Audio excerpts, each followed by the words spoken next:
Greetings, everyone. This is Rock and Roll Spock Mention with my review of Candyman. Yeah, saw I just saw Candyman earlier, which is a.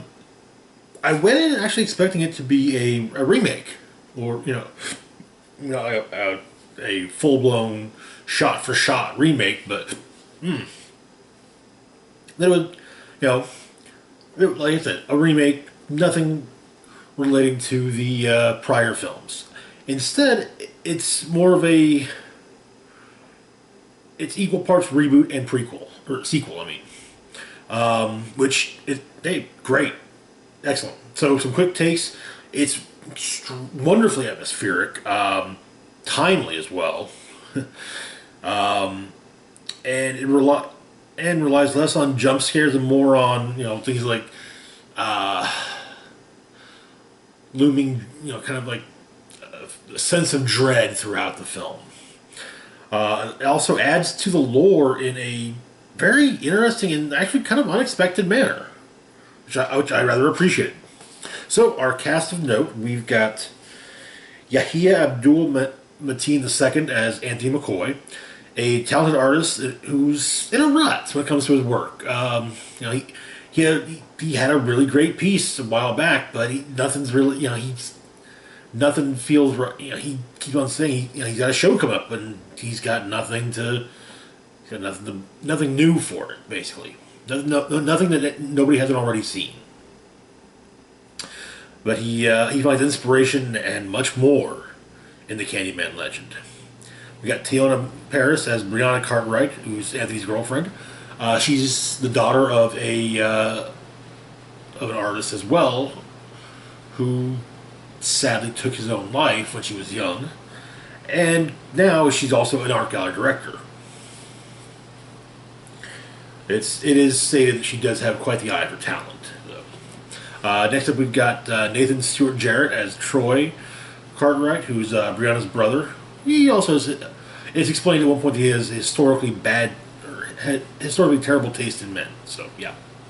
Next up is Coleman Dennings as William Burke, a Cabrini Green resident who knows quite a bit about the neighborhood's history, and especially one specific part of it. Michael Hargrove as Sherman Fields, who's a hook-handed Cabrini Green resident in the 1970s, falsely accused of hiding razor blades in candy, and was later killed by police. He's also the person that comes to mind when William Burke hears the name Candyman. Vanessa Estelle Williams as Anne Marie McCoy, Anthony's estranged mother. She doesn't think too highly of Brianna. I guess more case she doesn't think too highly of Brianna dating her son. We got Rebecca Spence as Finley Stevens, an art critic who takes an interest in Anthony's work after being initially dismissive of it, of course. But and that's the cast of note, really. So our spoiler-free breakdown. It opens with young William Burke's encounter with Sherman Fields that would lead to the latter's death. William's going to do laundry.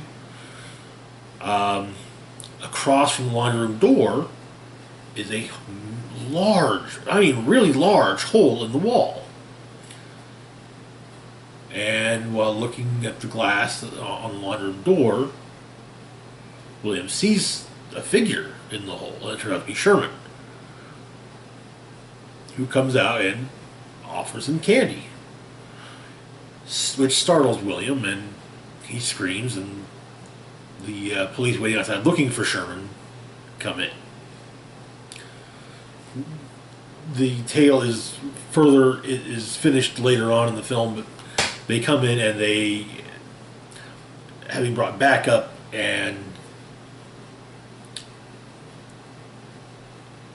no effort is made to arrest Sherman. None at all. In the present, while having dinner with while Troy and his boyfriend are visiting his sister Brianna and her boyfriend Anthony for dinner, Troy recounts the events of the original Candyman movie. Yeah, something that happened in this area. And in fact, the film is set in modern day Cabrini Green, which has since been gentrified, and all of all the remains of the original Cabrini Green projects are the two-story row houses. But he recounts what he's heard, which is actually fairly different from what happened. And Anthony actually looks into the story. This happened here. So he looks into it. Oh, hey, yeah. Okay, well, I mean, some parts of what Troy said were true.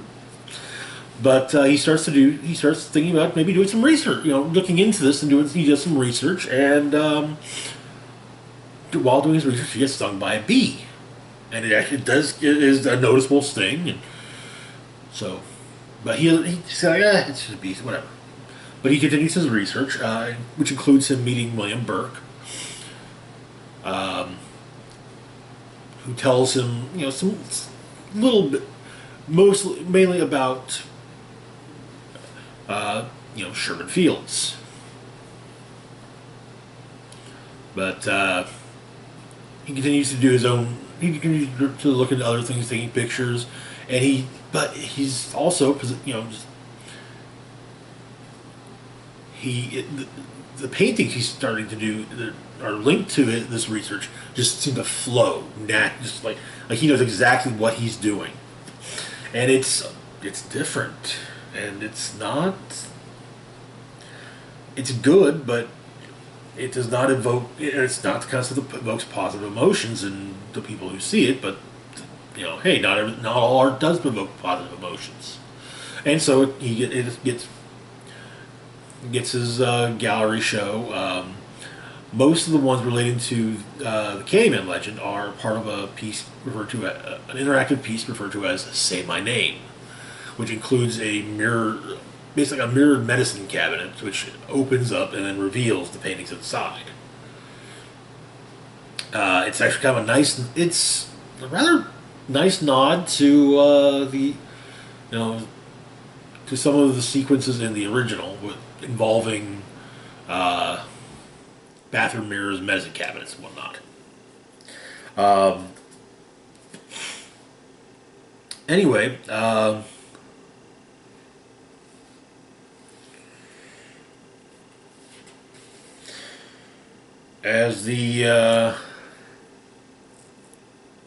but the piece also includes an explanation of the Candyman legend, and a very extremely streamlined version, which completely omits what happened in 1992, basically the events of the first Candyman film, but does explain how to how to summon the Candyman, which is to say his name 5 times in a mirror. Hence, the mirrored medicine cabinet look.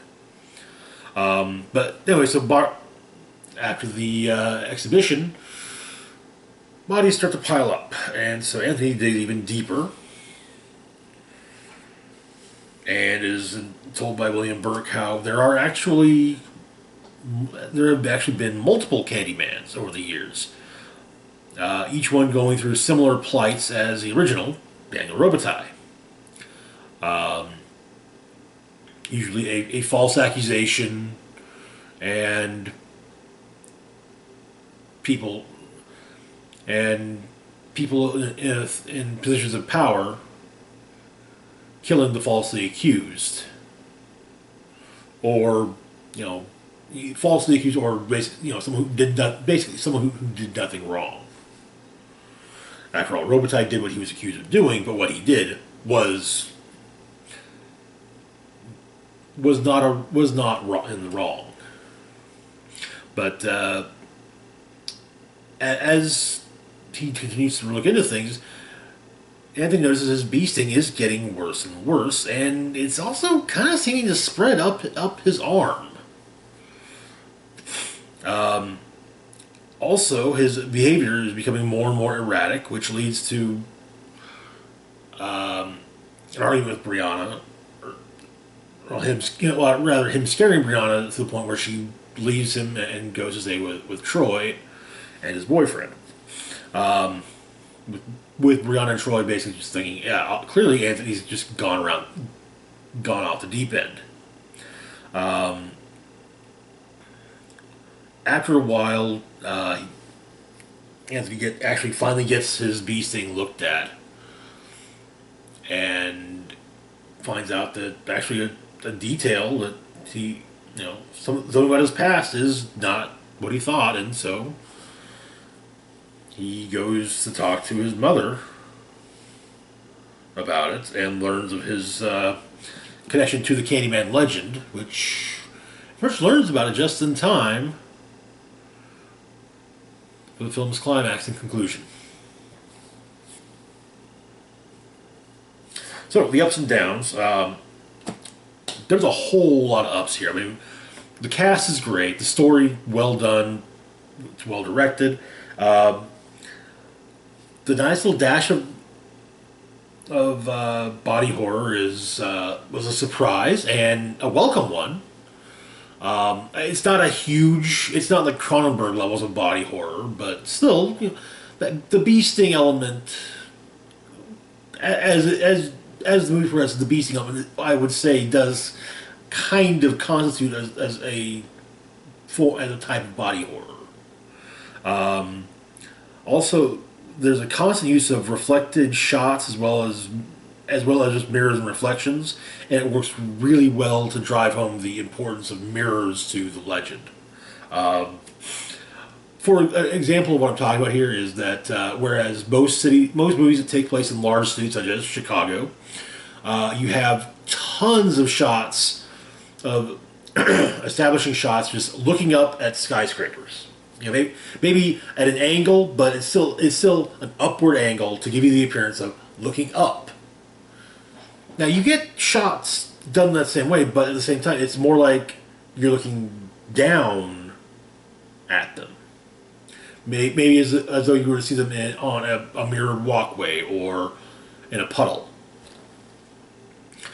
And there's so many mirrors throughout the movie in the set design, which lead to some very interesting moments. Also, it does so much to add to the atmosphere that I brought up earlier. So the concept of there being multiple Candymans was also, really nice, something unexpected and actually quite welcome. I wouldn't mind if seeing Candyman movies based on the other past Candymans in Cabrini Green. There was also the way that a lot of the exposition scenes were done, whereas you have narration from one of the characters, but it's done with kind of like articulated cardboard puppets or CG computer animation made to replicate articulated cardboard puppets, and it helped the moments of exposition really feel like they weren't kind of dragging on. Or it helped them. It helped them feel like they weren't clunky exposition. It wasn't clunky exposition. And to be personal, it kind of made the exposition sequence, the scenes of exposition, really kind of stand out because of that. Also, the fact that the movie relies more on atmosphere and the aforementioned sense of dread rather than jump scares is always nice in a horror movie. On the downside of things, it's little shit. It's stuff that, like I said, it is absolutely little shit. Like, there were a few moments where it kind of seemed like the bee sting was ignored for a moment, or forgotten about in a shot. There were also a few predictable plot points, but the predictability, the predictable plot points don't truly detract from the film. So, nor does that the moments, those brief inconsistencies, the brief visual inconsistencies. Otherwise, my final thoughts. I mean, it is a truly great sequel to the original. I would say it's definitely on par with the original. It's a time, like I mentioned previously, it's a timely film. That is, though it is a horror movie, and technically speaking, Candyman films are considered to be slasher movies. It's more than just a slasher movie. I would highly recommend it to fans of the horror genre. Rating, I'm gonna give it a 4.5 out of 5. I mean, it was really good, and if you enjoy horror movies, especially slasher films or urban horror, by all means check it out. All right, give it a shot.